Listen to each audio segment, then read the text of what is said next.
Welcome back to DunnZWorld. I'm Dunn. If you're new here, I'm gonna give you a kiss, give you a hug, and tell you welcome. You'll love it here. And if you're returning, welcome back, fam. So today, I figured I will go ahead and share my experience. Excuse me. Boy, if you don't... Of being in the military. So I'm going to talk about my personal experience, the process that I went through to get in, what I experienced while I was in, different duty stations, and what my MOS was. So without further ado, let's get into the video.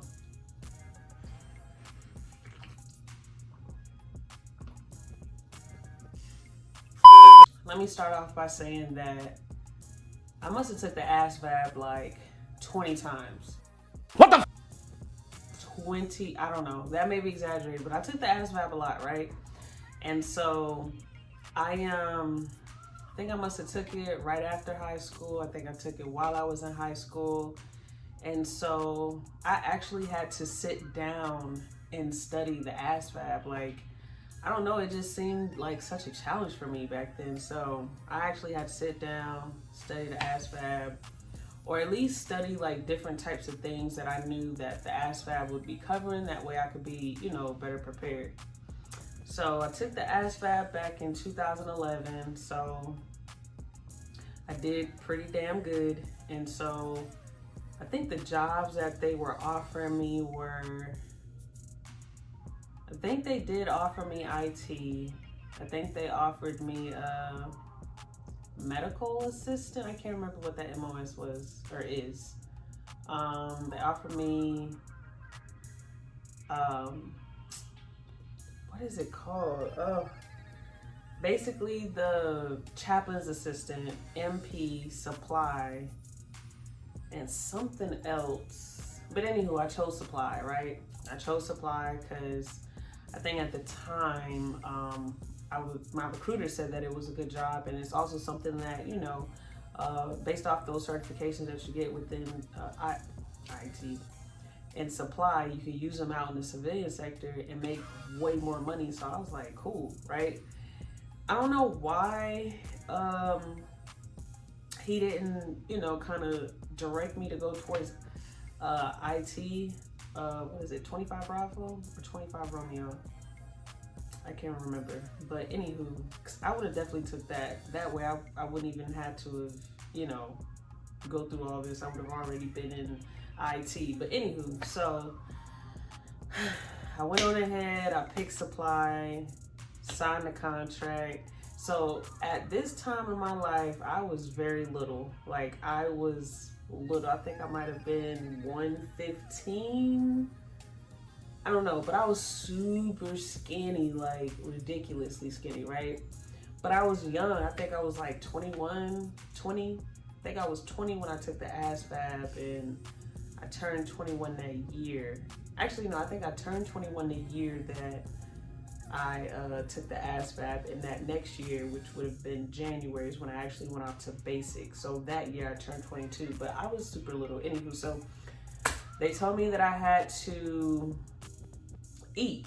That I had to eat, and that I was underweight. So I went into the little program, which I wish I could remember these terms or the program it was called, but basically, for those soldiers who are trying to get into the military that are fat, well, for me, I was trying to gain weight. So they had me doing different exercises and stuff, and a dietary plan, I guess you could say, in a sense, in which this is something that my recruiter had all got ready for me, because he was like, you need to eat, but two, if you want to come in as a PFC, you got to be able to pass the 2-mile running, which I wasn't a runner. Even though I was little, I wasn't a runner. So I was like, 2 miles, Jesus Christ. So I didn't work on push-ups or sit-ups during this program. I mainly just worked on my run, because I could do a push-up and I could do sit-ups all day, but running, I'm like, ugh,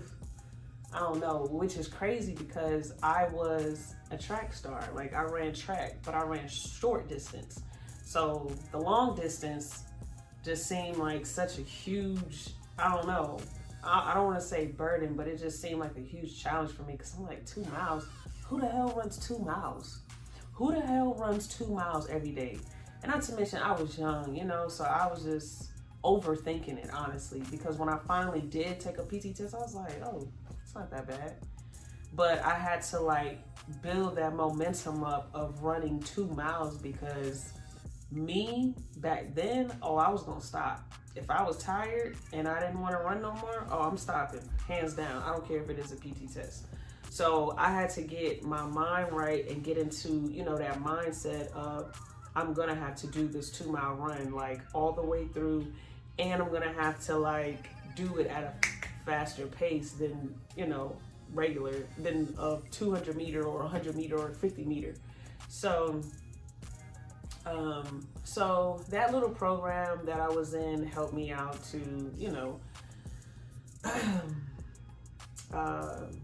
embrace running 2 miles. So went to basic, got into basic, and actually let me rewind. So my recruiter had a Challenger. He had a 2011 Challenger, and you know, being that I was young, didn't know too much about how this military lifestyle is, I was super like, that's a nice car. And it was one of those type, well, you can have one too. I'm like,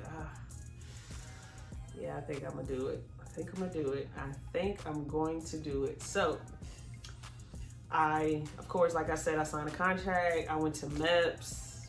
MEPS was, oh my goodness, like MEPS was crazy. Like the duck walk, the whole portion of being in your panties and your drawers in front of other people. I feel like that is like the initial, almost kind of like a gang initiation, because like in the military, like there's so many different instances where you're gonna have to get naked and shower with other women, you know, and you know, some people have body dysmorphia, which I might have said it wrong. I hope I said it right. You know, some people are very, you know, shy of their bodies and, you know, just don't want to get undressed in front of other women. But I feel like that right there at MEPS was like the initiation of, hey, you ain't gonna have the type of privacy you think you're gonna have. These your battle buddies, so hey, get in line with them, take your clothes off, strip down to your bra and your panties so we can do this medical exam of all of y'all. And it was just like, oh my goodness, is this really life? No! God, please, no! No! No! But, so that was the initiation. MEPS was cool. Now, mind you, when I first went to the recruiting station, I want to say 2008, 2009, when I initially was trying to go in, because I really wanted to join the Coast Guard. The Coast Guard was like my first choice because I love the water. I don't know if I like it enough for it to be like a part of my job, but I like it enough to, at that time, to try to pursue it. So went to the recruiting station. They told me, okay, you got to take the ASVAB. And of course, you know, I was always so weary of the ASVAB because I've had so many troubles trying to pass it. So, you know, I knew what I needed to do to pass it. So I was like, okay, boom, I got to pass the ASVAB. So talking to the recruiter, he gave me brochures, he gave me a book bag, keychain, all this Coast Guard stuff, right? And so then he goes, all right, so do you have any tattoos? I'm like, yeah, I got tattoos. So I showed him the one that's behind my ear, and which I would show y'all, but I'm not gonna show y'all because my hair look real crazy back here. The kitchen is crazy back here. I ain't gonna show y'all, but just know I got 3 stars behind my ear, kind of like a little Chris Brown joint, in which I'm probably gonna post it like either on the left or right hand side of the screen. So I showed it to him. He was like, ugh, I'm sorry, but you're disqualified. Let me get that back. Let me get that back. Let me get that back. He took back everything. He took back the bag, the keychain, the brochure. I'm like, dang, like heart was broken. Right? So I'm like, because I didn't want to go in the Army. Like, I honestly did not want to go in the Army. That was not my first choice. The Coast Guard was my first choice. So when I went to, when I did go to the Army recruiting station, they told me that, and honestly, I might be having my time stamps mixed up, because maybe that was 2010 or 11 when I went to the Coast Guard recruiting station. Actually, it was. No. Okay, so it was 2011 when I went to the Coast Guard recruiting station. But after I got my feelings hurt, I didn't go to any other recruiting station after that. I think maybe a year or two it went by, and then I went back to the recruiting station. And this one specifically was in Fredericksburg, Virginia. The one that I went to, where I actually took the ASVAB and signed the contract to go to MEPS and, you know, signed my 3-year contract, was in Hinesville, Georgia. So that one,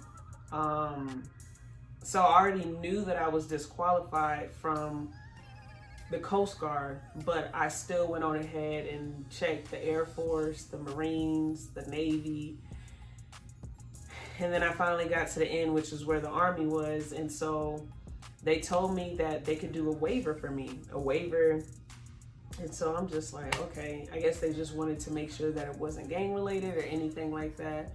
And so I got the waiver, went off into MEPS, did that. Then I want to say like maybe a couple months went by, because there was a couple months that went by before I actually shipped out for basic.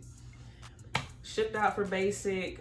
Let me see, how did that go? Let me see if I can remember. I got caught. Did I get on a plane? Or did they pick me up in a van and drove me somewhere? I want to say they picked me up in a van and drove me to Jacksonville. That was from MEPS. Oh man, I can't remember. How did I get to Dago, South Carolina? I really can't remember, y'all. Oh my gosh. I have all intentions to tell y'all the story, and there's parts that I don't even remember. Oh my goodness. Oh my gosh. Maybe I went to like an area of where they was holding us, and then from there we were taken to another location where the basic training actually started. In processing. We had to get in process. So got to in processing. In processing was cool, okay? In processing was cool. But once you get in processed into that specific duty station, because I think they gotta give you your gear, exactly. They gotta give you your gear. You got PTs, uniform, boots, cold weather gear, wet weather gear, all that stuff. You gotta get all that. And then from there, right, they give you your duffel bags, they give you your laundry bag, all that, like everything, the whole freaking nine. So from there, right, in processing, that's when they put you on a bus and they take your ass to where basic training actually takes place, where the shit goes the fuck down. So that's what happened. Got everything. I think we might have been, I don't even know how long we was there, maybe like 2 weeks, maybe a week if give that. But so we on the bus on our way to the training site, which is, what is that base?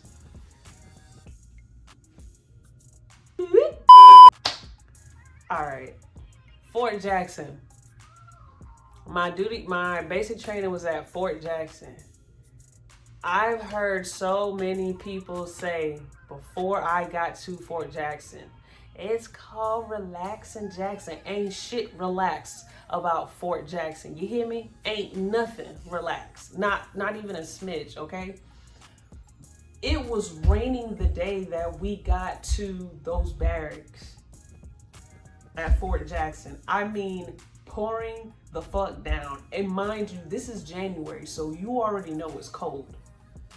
Man, them drill sergeants got on that motherfucking bus and was yelling. I mean, screaming.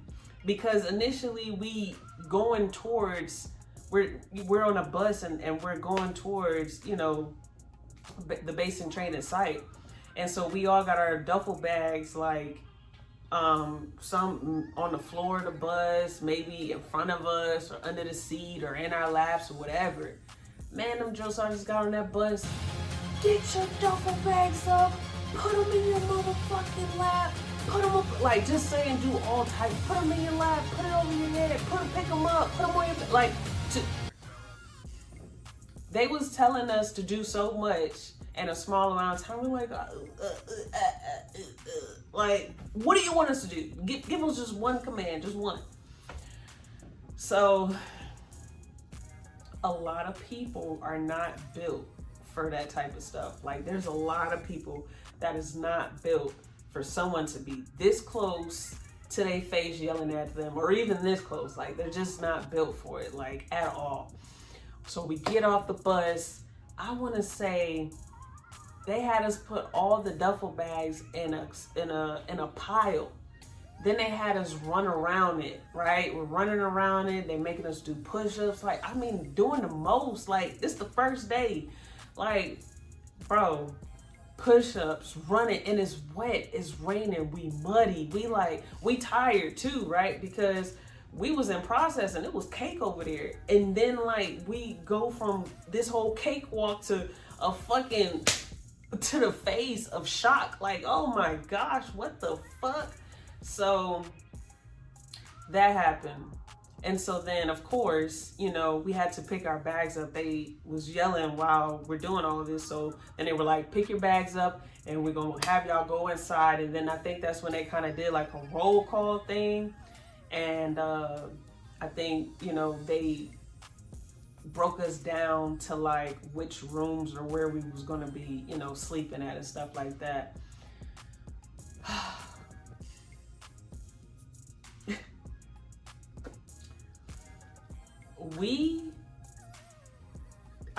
I think that initial yelling of chewing out when they first got on the bus, I think we knew then and there, like, we not gonna get no sleep. Like, this is not gonna be no sleep time of any sort anytime soon.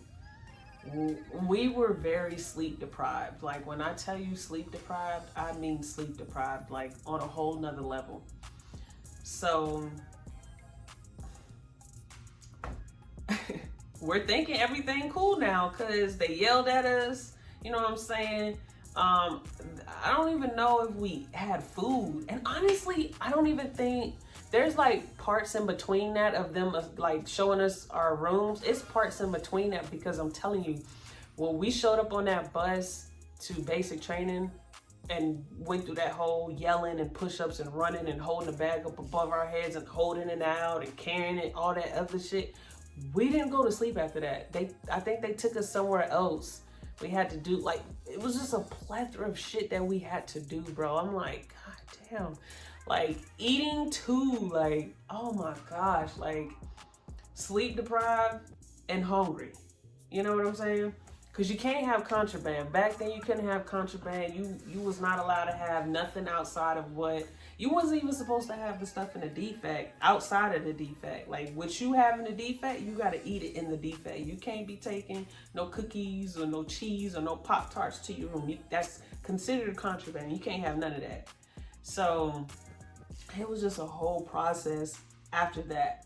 So I'm going to just fast forward to when, you know, we started learning different battle drills and stuff.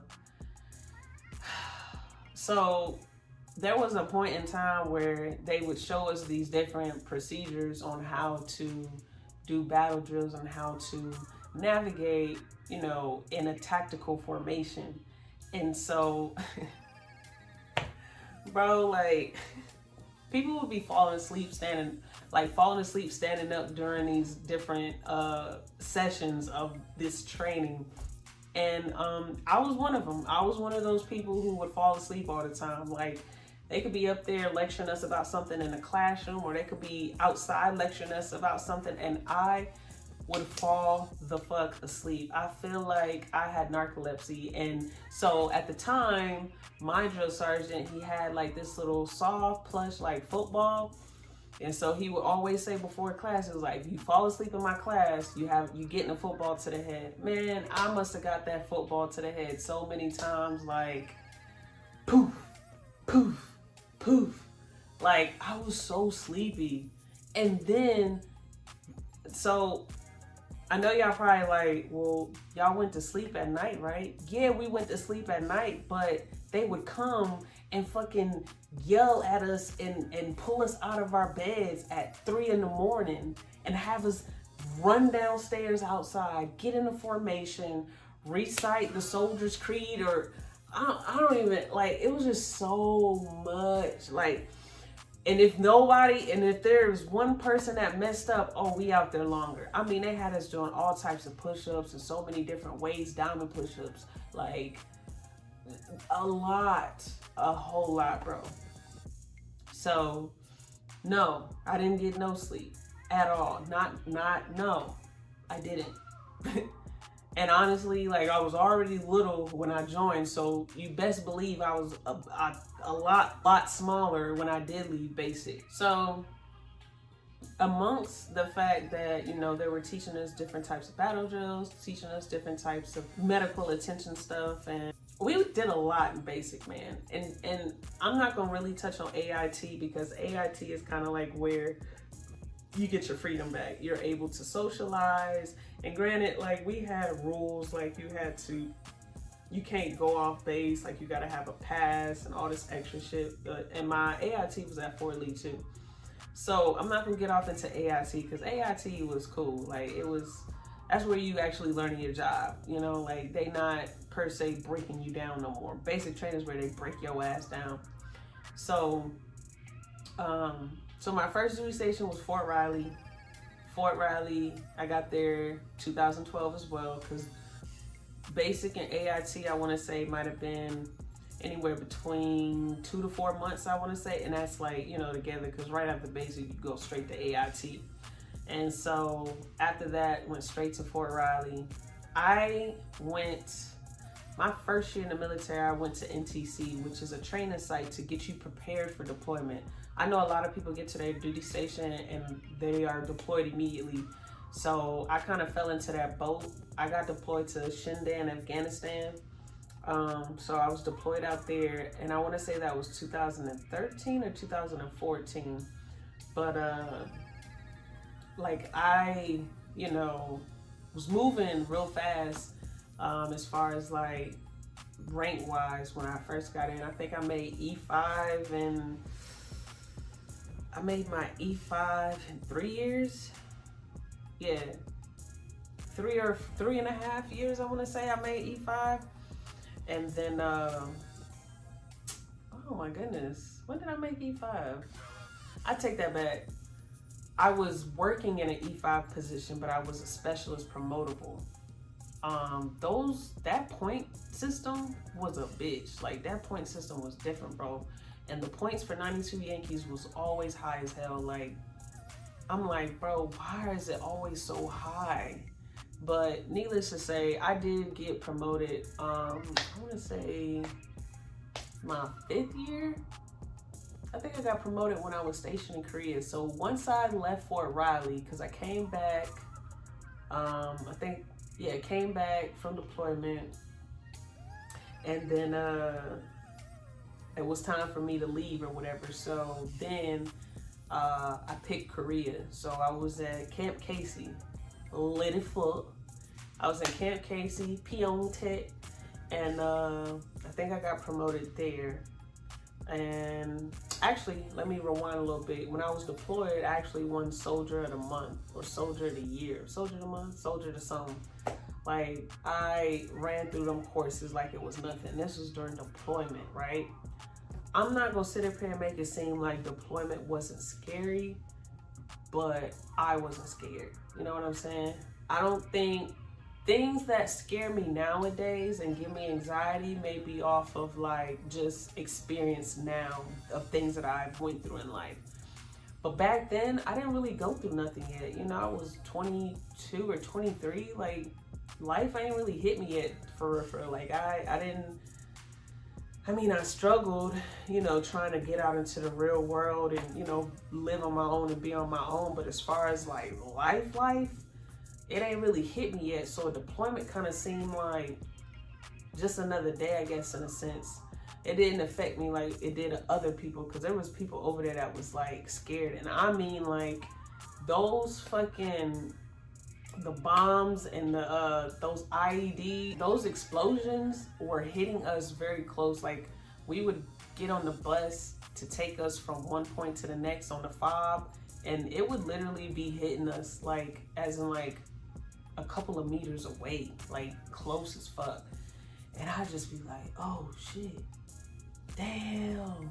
Like, not, it's not registering that, hey yo, you could die out here, you know? Like, it's not registering, but other people around me are like, oh my God, oh, like freaking the fuck out. Like, I had a friend at the time that was scared, like bugging out, and we had to run to a bunker because there was it was a ground attack. Like, there was actually somebody that was on the fob, and so we had to, you know, grab our weapons, grab all our gear and stuff. And so I'm trying to calm her down. She like low to the ground, like, hi. I'm like, bro, stand up. Like, it's okay. Like, I know you're scared, but it is okay. And every time I think back, I'm just like, yo, like, I really was like, my mind and headspace was just completely different from other people. Like, just completely different. Like, there was no fear in my heart whatsoever. But anywho, so that's Kansas. Got to Korea. Korea was a blast. Oh my goodness. Like, bro, if I get a job opportunity for Korea, I'm leaving and I'm probably not coming back.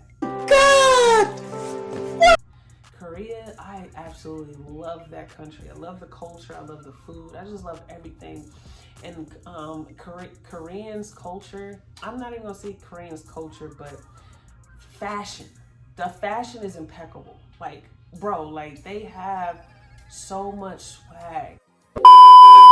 And so I love the Korean culture, and I love the country completely as a whole.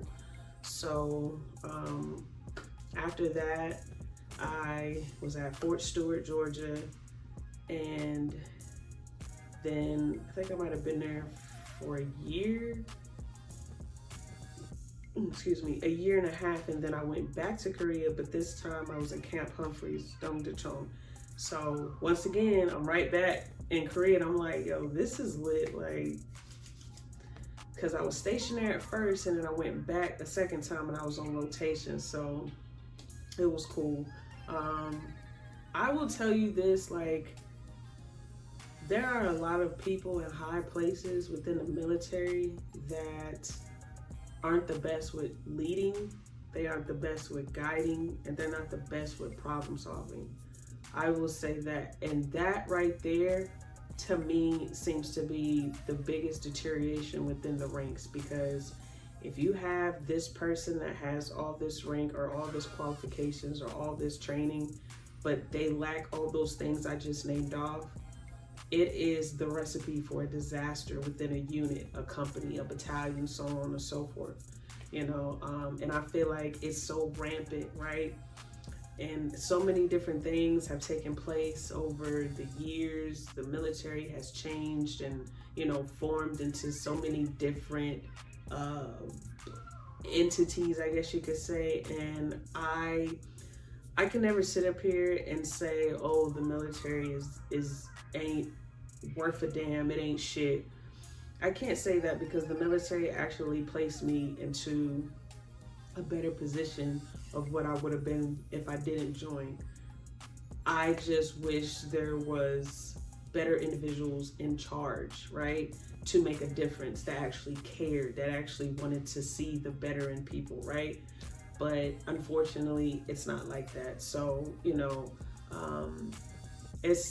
I've seen a lot of things, I've witnessed a lot of things, and not all of it is good. You understand what I'm saying? I mean, I'm gonna just share this one tidbit. One of my platoon sergeants actually put his hands on me. Understand what I'm saying? And things like that just shouldn't be happening, you know? So yeah, Fort Stewart was my last duty station. I feel like Fort Stewart kind of really took a toll on my mental. I went through a lot there. I didn't have I didn't have a lot of the best leadership. I didn't have a lot of the best people in my corner. I didn't even have the best guidance. You understand what I'm saying? So it was very tough for me. It was tough for my family. And, and once again, I'm not going to sit up here and bad mouth or bad talk anything, because I did meet good people. I did meet a lot of good individuals that were there to, shed some light on things that I didn't know, or, to give me advice on different things. But for the most part, those individuals that were in charge just weren't the best people. So I will never tell people, oh, don't join the military. If it's something you really want to do, then do it. But I will say this, it's not for everybody.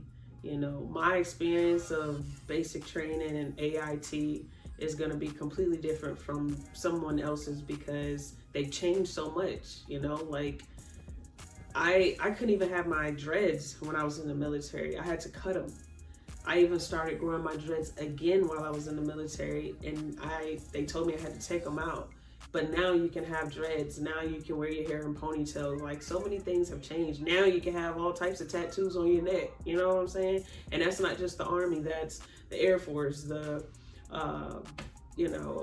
Coast Guard. Like, everything has become so lenient. But I don't know if it's lenient in a way of the betterment of these organizations, or if it's just lenient to try and get people to come join. You understand what I'm saying? So I could go on and on and on about my military experience. This video is already super long, so I'm gonna cut it short. If you guys want to know more about other things that I experienced or anything about those specific duty stations, let me know, drop it in the comments, and I'll make another video. I am going to make a video about what I did in the military, because I already said I was supply, but I didn't really get off into that. I kind of just went on about where I've been, what I experienced, and that's kind of it. But I'll make another video to go more in depth about what I did as a 92 Yankee, which is a unit supply clerk, and, touch more on those things. But if you have not already, go ahead and hit that notification bell. That way you stay in the loop whenever I post a video. And until next time, fam, peace.